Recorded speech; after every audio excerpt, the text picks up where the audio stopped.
Welcome back to the Game Changer Unlocked. I'm your host, Brian Fetzer. And now we're going to make a shift after talking to Chad Wesley Smith. We're going to be talking with Stephen Harve, the driving force behind super fitness, new and used gym equipment, and really becoming an internet sensation on social media, continue to grow in popularity. The one thing about Stephen is he has a 170,000 foot square foot powerhouse showroom and warehouse in Burlington, North Carolina. And Stephen took a teenage passion for bodybuilding and turned it into one of the biggest fitness resource centers for gym equipment in the country, outfitting home gyms, colleges, commercial facilities, celebrities alike with new and pre-owned equipment. We're going to dig into the entrepreneurship on how he built it and what he learned from 2 decades of really grinding and where the gym equipment business is kind of headed in the next level. Stephen, excited to get you on the show and talk. Known you for several years, and it's been incredible to see the meteoric rise that you've had so far. Hey, Brian, and I'm grateful, first of all, to be here, but it is, I literally sometimes have to walk around my warehouse and like it almost brings tears in my eyes. Just the 20-year journey it took me to get here. I always say that somebody will judge your or your chapter 20 on their chapter 3. And Mm. what most people don't realize, business is a marathon, not a sprint. And what I always preach to people is like, just keep going. And you never know what is going to happen. And so I'm honored and thankful to be on here, buddy.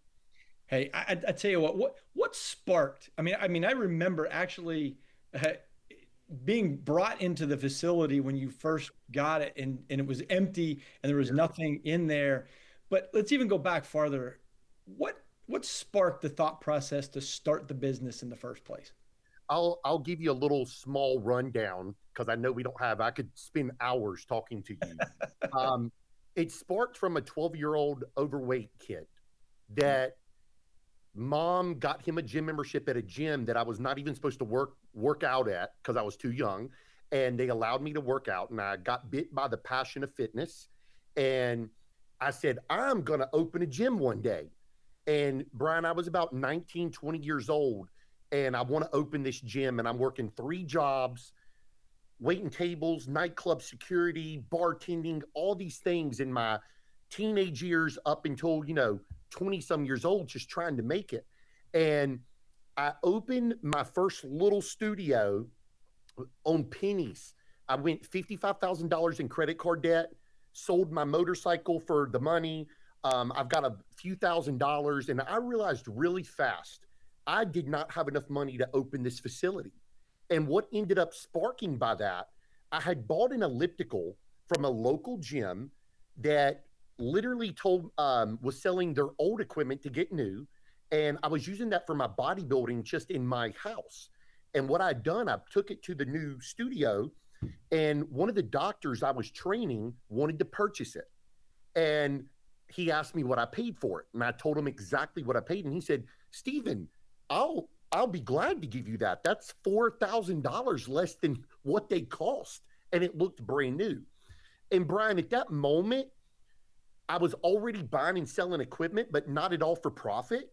It kind of sparked a little interest in me that if I can do a service for someone that saves you thousands of dollars, then this could be a logical business. And to go back to that, I had been calling manufacturers and no one would return my call for one piece or two pieces. That was the biggest problem. They wanted to build the whole gym. They didn't want to service someone like myself.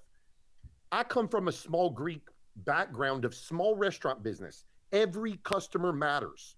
So for me, as I started buying and selling equipment, not at all for profit at first, I realized really fast that there was a niche there. And you take somebody like me who is like very nerdy when it comes to gym equipment, but I have a true passion for helping people get in shape, changing their life, motivating them, just being better men, better women. It was never about the money. I think all those stars aligned over the years that people felt my passion and that I was not just some bullshit sales guy. And that's how this business grew to as big as it is. So right now, as you're seeing the growth, treadmills to specialized strength equipment that are boutique, what's the most requested categories right now? You'll get a kick out of this. We have now, over the past 5 years, gotten out of putting so much cardio in gyms, treadmills, things like that. Stairmasters are probably your number one now. The revolving stair mills, that's probably your number one cardio piece, in my opinion. And legs and booty.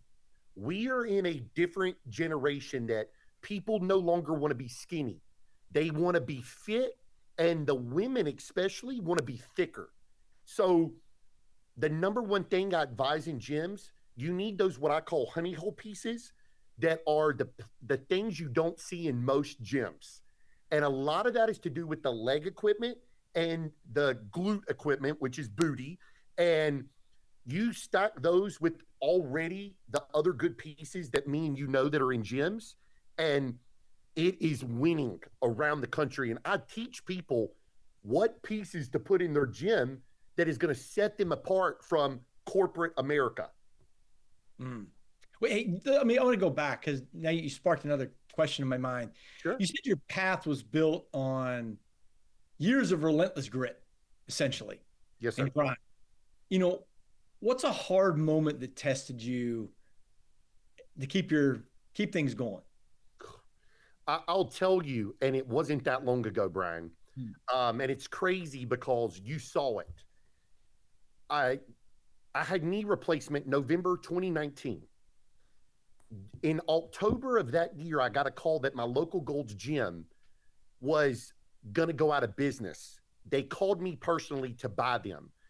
To give you a little backstory about this, the owner of that business, the husband, had said some not very nice things about me before. And I don't think it was anything trying to be bad towards me. He just felt competition.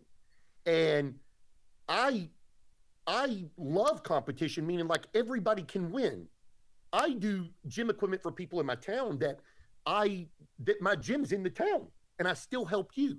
So long story short, when I got that call, it was kind of surreal, but the gym closed, just to give you some backstory, March of 2020. So I purchased this big gym, Brian, and I've got to extract it March 2020 as they're closing all the gyms in the world.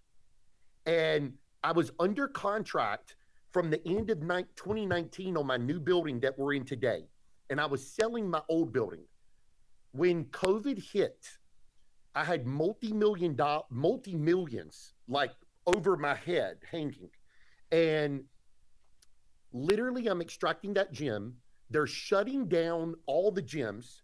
I'm kind of got the aha moment, like, oh my God, what is going to happen? I have bled cash because I didn't know this was going to happen. I'm doing all the upfit at the new warehouse. And Brian, the bank, my wife gets a call that my other building that I'm selling, that I'm applying all the money, we're doing a close on the same day, that financing fell through. So the building goes, I'm not selling the building. Then my bank calls me, Brian, and tells me they can't do the loan on the new building. After I had done what's called a hard deposit and had to rent back for my building, and I had put $700,000 off of my own money line of credit into renovation here at the new building. Brian, I just was in tears, and I thought literally that I was at the top, and I'm going to lose everything again. And to give you some backstory, I had 2 children under 2.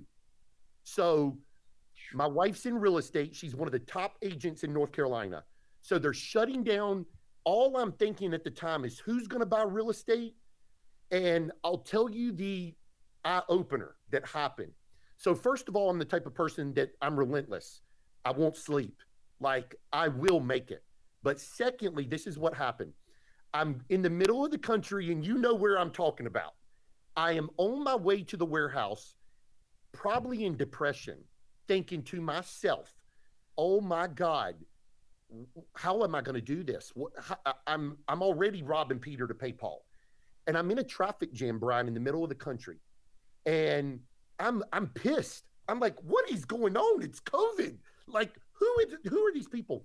And Brian, I'm coming up a hill to my old building, and I'm looking around, and there's a traffic jam to get in my business. All the gym owners from around the country, when they, like, if you could see me right now, I got cold chills up my arms. And Brian, I just wept tears that these people were pulling into my business, that gym owners had sent people. I had people from Texas, Ohio, New York, New Jersey driving to come get gym equipment from me because they shut down all the gyms. And I just was so grateful at the time. And I was like, it opened my eyes to work 20 hours a day. And I was like, we're going to make it no matter what. And 2-3 months went by, and I got on the call with one of the big guys at my bank, and they approved that loan to go through. And man, it was like a weight lifted off my shoulders. And at that moment, man, it taught me, for every struggle, every hardship, if you just keep grinding, anything is possible. But most people, they're right there at the finish line, and then they backpedal because they get hit. We're going to continue, Brian, getting hit in this world. Every day something happens. And this is where that inner strength, that you just got to find it somewhere within you to keep grinding. This can be towards any business in America, because most people quit. And the winners, the 1%ers, they're going to make it no matter what. That is so true. And you know, you talk about that part of the business and how it kind of came out. COVID crushed people, or it accelerated people. It kind of depends on, what side you fell on. But one of the things that you've done recently is you become active on social media, and sharing equipment rundowns and kind of the behind the scenes look has really helped, content that's kind of educate buyers and build trust, before they even step in the door. What brought that about? So I'll tell you, and it's crazy, and people probably want to hear this, because it was fear of judgment. For 20 years, I've done so much cool shit. And Brian, I kid you not, I would post a video. So to give you a little backstory, in 2015, 16, I started going viral on Facebook. This is when Facebook was bigger. The fitness people started migrating more to Instagram years later. And I built the Facebook up to 128,000 followers. And that was big back then. And so all I would do, I'd hold my phone up and I would just film me talking and showing gym equipment. And I would put like 15-minute videos just on the social, and the followers kept rising. And I was like, what in the world? And I had people calling me from around the world. But I also got a negative comment here or there. Why do you wear earrings? Why's your hair like that? You're fat. You're this. And it would discourage me, because I'm a good person. I'm like, why is somebody taking their time to judge another grown man? If somebody's overweight, I don't comment them. Like, so long story short, my videographer named Daniel, I'm building a gym for a guy in Raleigh, and he walks in with the gym owner. I don't know him from Adam. And he says to me, hey, Steven, there's 5 guys. They're overwhelmed, Brian, of my warehouse. They're like, how in the hell did you do this? And what ended up happening, they filmed me on video, and I was comfortable, Brian, because the video was not about me. It was about you. And I spoke for like 10 minutes. They posted that to YouTube, and the guy, Daniel, he said, he keeps writing me, and he's like, hey, Steven, you're really knowledgeable, and a lot of people are interested in you and your story. I know the video was not about you, but they're asking about you. And this channel didn't have a lot of views or nothing like that. And so he wrote me for a couple months wanting to come film me, and I turned him down. And then out of the blue, I said, you know what, come on. And so he said he'd do it for free. So he comes here to film 2-3 reels, and he said, Steven, what's something cool you got in the warehouse? And I started telling him a story, and he said, shut up. Just be yourself. Walk me over there like you don't even see the camera. So I filmed the very first leg press that a company built that a man had died. And I just happened to have it. And Brian, we're walking through there, and it's like a 40-second video. And it's on a, high dollar expensive camera, and we done the captions. And my Instagram at that time maybe had 10,000 followers, all organic. I've never paid for followers. And we filmed this, we posted it, 20,000 views. And I'm like, whoa. I'm like, people are that interested in what I got to say? And so what I realized in the moment, no matter what, I get 99% good feedback. You're always going to have that naysayer, that person. And now I'm over that fear of judgment because I preach this, Brian. I'm going to be Steven no matter what. People ask me about my earrings. I've had them since I was 18 years old, and I'll be 41 next week. And I kid you not, my earrings at this point, it was kind of a little rebellious back then for me to do that. They're just a part of me. And I would feel like if I took them out, I'm not being the true Steven. So that's why I keep them in. It's not, oh, I have earrings.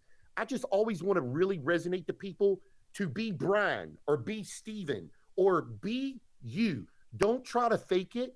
And when I started filming, the number one thing I wanted to do was always be the real, raw, honest Steven. I'm not, we don't script. I don't sugarcoat it. I'm very blunt. And I think people resonate with that authenticity. That's awesome. And I'm excited to get on to the next segment here. We'll be right back. Coming up next, we're going to talk about the future of gym equipment, where some trends are heading, kind of what's overrated and how to build a smarter, how to build it kind of smarter. You're starting your home gym or your training center on the Game Changer Unlocked.